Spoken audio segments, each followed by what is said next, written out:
Sometimes the first warning doesn't come from a sound, or a shadow, or a feeling in your gut. Sometimes it comes from a dog that won't stop staring at the corner of an empty room, or a cat that hisses at nothing and then bolts like it's running for its life. Welcome to Midnight Reddit, true stories that don't sleep. Turn down the lights, hit subscribe if you love eerie true stories, and share your own in the comments. One of the scariest experiences of my life was watching my dog react aggressively to something I could not see. It happened late one night when my roommates were out of town. There was a stairwell at the end of the hall opposite my room. My boy started crying and scratching frantically at the door. I let him out and he ran to the top of the stairs and went into full defensive mode. He lowered his belly to the ground and was growling like I'd never heard before. He was fixed on something at the bottom of the stairs, but I couldn't see it. I started walking down the stairs and he completely lost it. He forced himself past me and down into the living room. He rushed past me, and when I got to the bottom of the stairs, I realized my back door was wide open, and my dog was now bolting through the field behind my house. My dog is well trained and very responsive to commands, but it took me several attempts to call him back. He finally came back and was shaking like a leaf. Something, someone, or something else had let itself into my house and was trying to get up the stairs. I truly believe my dog stopped something evil from getting to me that night. Our pets have a totally different perception of our world, and we should listen to them and thank them for their protection. I still get chills thinking about this, and I'm wondering if anyone else has experienced something similar with their pets.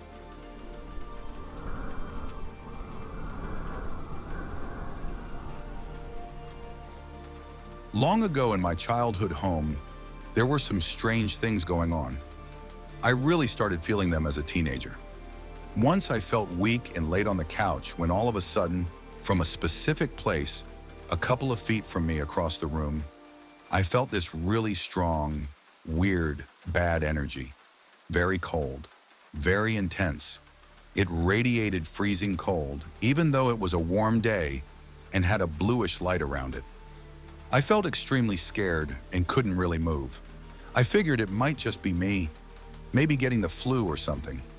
I felt relieved when my cat came in, and I clearly remember thinking that if the cat didn't react, there was probably nothing to be afraid of. But then my cat stopped dead in her tracks as soon as she entered that circle of energy. She hunched down, her tail and fur stood up, and then she hissed intensely at that specific spot before running off. Whatever it was seemed to break apart after that. I could move again, got up, opened the windows, looked for my cat, and cuddled her. That was intense.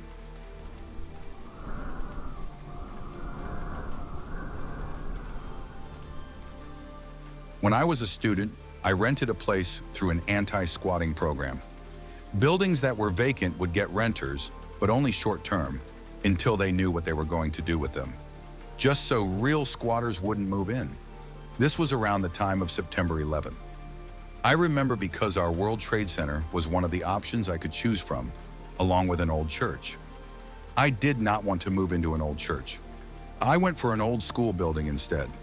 Apparently that neighborhood was called the Temple neighborhood because the building had originally been built on an old church, and before that there had been a fire department there. Lots of big windows inside with empty dark classrooms behind them. Lots of bad vibes as well. For using the bathroom, I had to cross an enormous hallway and walk past half the building, with all those dark windows beside me. I would often feel like things were following me, tall shapes that reminded me of the Nazgul from Lord of the Rings. Anyway, getting to it. I brought my cat with me.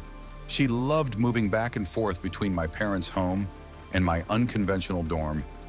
She saw a lot of strange things there. Our very last night, she walked into the center of the room, looked up to where a head would be if someone were standing there, and started sniffing. Then she sniffed where feet would be. She wasn't scared, but she was clearly on guard. When I called her, she looked back at me and hissed like she was warning me to stay away. I don't remember what happened in between, but it ended with her being dragged across the floor by something I couldn't see. And if you think she was just playing, she was on her side, being pulled quickly in a way that didn't make sense for her to do on her own. I grabbed my car keys and her carrier, scooped her up, and drove straight to my parents' house through a snowstorm. No way was I staying there. When I got home, my mom was surprised to see me, but said my older sister had already called and asked them to check on me because she had a really bad feeling. That cat was the absolute best and most precious companion I've ever had. She lived to be 22, but I sadly had to let her go. I still miss her a lot. After she passed, our dogs would sometimes stare at the spots where she used to lie, reacting like they did when she was still around.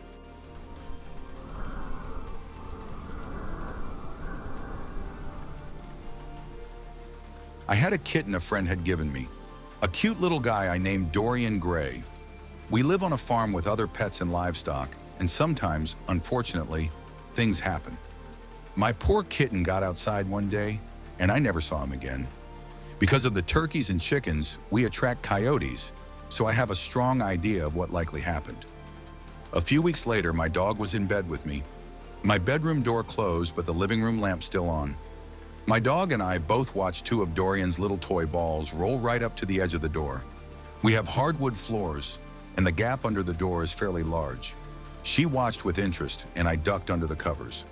A day or so later, more toys moved. Only at night, only when it was dark. I began leaving them out thinking, well, if it's Dorian, I'm glad he's back. One night, I was standing at my vanity late, getting ready for bed. The bathroom lights were off, my closet door was open, and my bedroom light was on. My dog was on the bed, watching me. Suddenly, my closet door shifted slightly, and I felt a soft rush of air across my feet. I looked down and saw a gray, smoky blur move past my feet, out of my room and down the hallway. My dog followed it calmly with her eyes the entire way. She wasn't alarmed, she just watched, then laid her head down on her paws. That's when I firmly realized spirits exist.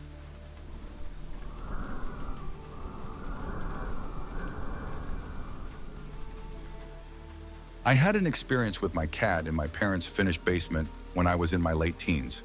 The basement wasn't creepy, more like a normal downstairs space with a living room and bedrooms. One night, I was up very late watching TV. My cat came walking up to me, jumped on the couch, got a few pets, and then suddenly froze while staring over my right shoulder. She hissed at something behind me, and she never hissed before or after this. I froze and slowly turned around, but saw nothing behind me or behind the couch. When I turned back to my cat, she was completely normal again, like whatever she saw had been chased away. I actually think it was something my brother and I had invited using a Ouija board in that exact spot earlier. Since using it, we both felt watched in that area. I even had a dream years later, after moving out, where I floated downstairs and knew I was going to face something as I turned the corner. I confronted it in the dream, and after that, I didn't feel nearly as watched anymore.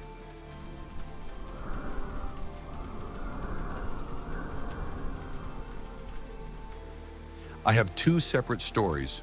Growing up, I had a female black lab who was always calm and sweet-natured. Things changed when we moved into my grandparents' old Victorian house. She would sit and stare down the long hallway between both staircases. Eventually, she started waking me up at night. I'd hear faint growling and find her sitting in my doorway, staring down that same hallway. When I told my mom, she got quiet and said my aunt and her husband used to live in the attic. She said her husband had been a very bad person and that the feeling from that area reminded her of him. Years later, my husband and I rented an old home that used to be part of an 1800s homestead. We didn't personally feel anything strange, but our cat and yellow lab did. Our cat would jump up and down the stairs as if wrestling with another animal, and our dog would run into the living room, stop short, and run away repeatedly. One night, a ball rolled into the middle of the kitchen floor. Our dog just sat there and watched it, which was completely out of character.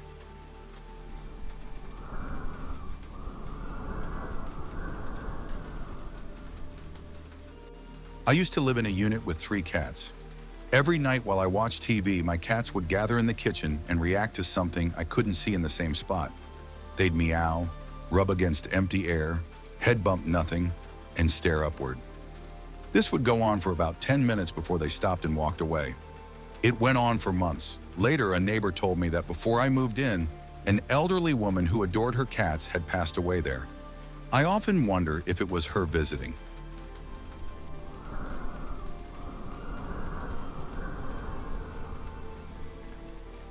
My youngest rescue cat is very intuitive. She often sits at the entrance of my bedroom and stares inside with her fur fluffed up, refusing to go in. My other two cats avoid the room as well, walking past it like there's an invisible line they won't cross. Some time back, I woke up and saw a very dark figure with a disturbing shape standing in the corner of my bedroom. When I turned on the bathroom light and told it to leave, it vanished immediately. I moved my sleeping setup into the living room for about 4 months. After thoroughly cleansing the room, I returned. My cats go in now, but once in a while they repeat the same behavior.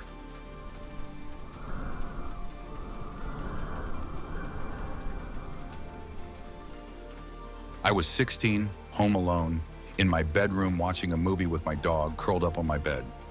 Out of nowhere, his head jerked up and he started making quiet barking sounds. I froze. He jumped off the bed and stood in my doorway, then walked down the hall to the top of the basement stairs, ears perked, still reacting. I went to the kitchen and grabbed the biggest knife I could find. My dog slowly went down the stairs toward the basement, step by step. I followed to the landing, terrified. He reached the bottom, stopped, and stared up into the corner of the room as if someone were there. He then sat up on his hind legs, reaching into the air and whining, like someone was dangling a treat. Then he suddenly stopped, sneezed, shook himself, and walked back upstairs like nothing had happened. I stayed in my room holding the knife until my parents came home. It never happened again.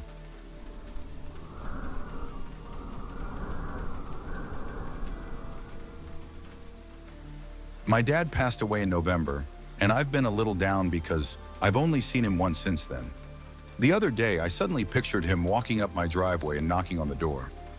Right at that moment, my dog came running down the stairs full speed and started barking nonstop at the door. I opened it, but no one was there. Still, I had that intense feeling you get when you know someone is present. I told my dad I love and miss him. I also sometimes feel my cat, who passed a year and a half ago, jump onto my bed at night.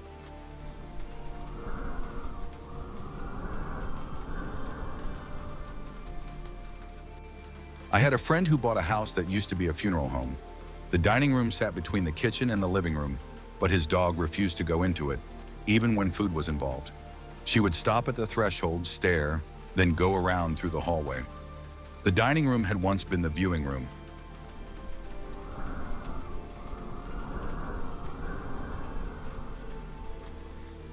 A long time ago, probably in the late 80s or early 90s, there was a knock at our door.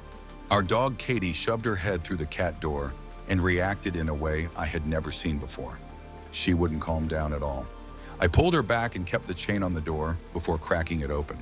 A man said he was from a cable company and insisted he needed to come inside.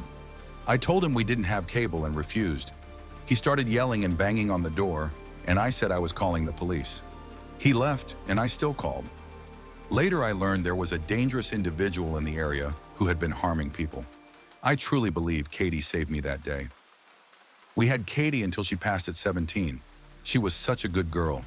Never trust anyone your dog instantly hates. They know things.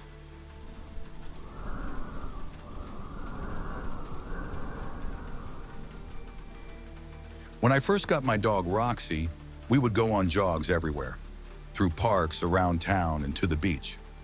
One park we ran through probably a few dozen times. I found a trail just beyond it and figured it would be a fun path to go down. About 20 feet down the trail, Roxy suddenly stopped and started pulling hard in the opposite direction.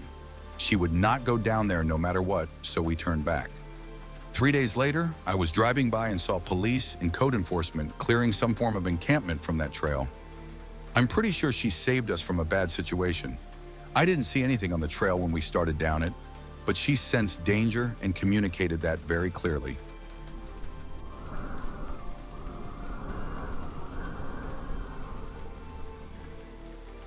I was a barmaid in a pub. I always heard my name being called when nobody was there. I used to feel my hair brushed or my back touched. One day, a man came in with his dog, the calmest dog you could imagine, who never barked and usually just lay on the floor. I was behind the bar when I felt the back of my neck get tickled. The dog suddenly stood up and started barking, completely out of character. Everyone stopped and stared. Then the dog crouched down, whimpering, staring at the exact spot where I felt the sensation. That dog never went into that room again.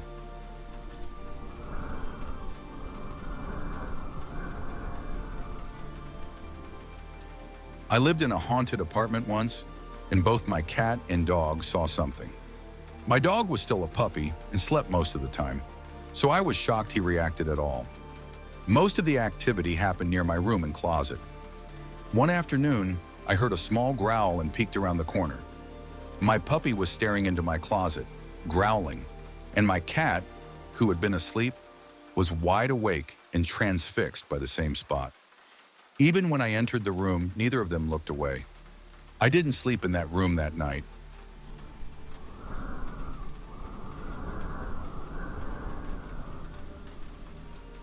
The house I grew up in was modern but had a bad vibe. My mom and I both hated it and were glad to move. One night, I was reading in bed with my cat asleep beside me when she suddenly woke up and reacted in pure fear toward the opposite wall. There was nothing there. I grabbed her and moved to the spare room. The moment we were in there, she calmed down and went back to sleep. I didn't go back to my room that night. I trusted that she knew better than I did.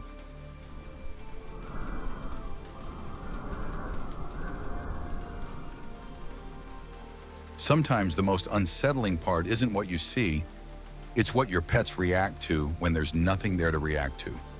And once you've watched an animal track something invisible across a room, it becomes hard to tell yourself you imagined it. What about you? Has a pet ever warned you about someone or something you couldn't see? Midnight fades, but the stories don't. See you next time on Midnight Reddit.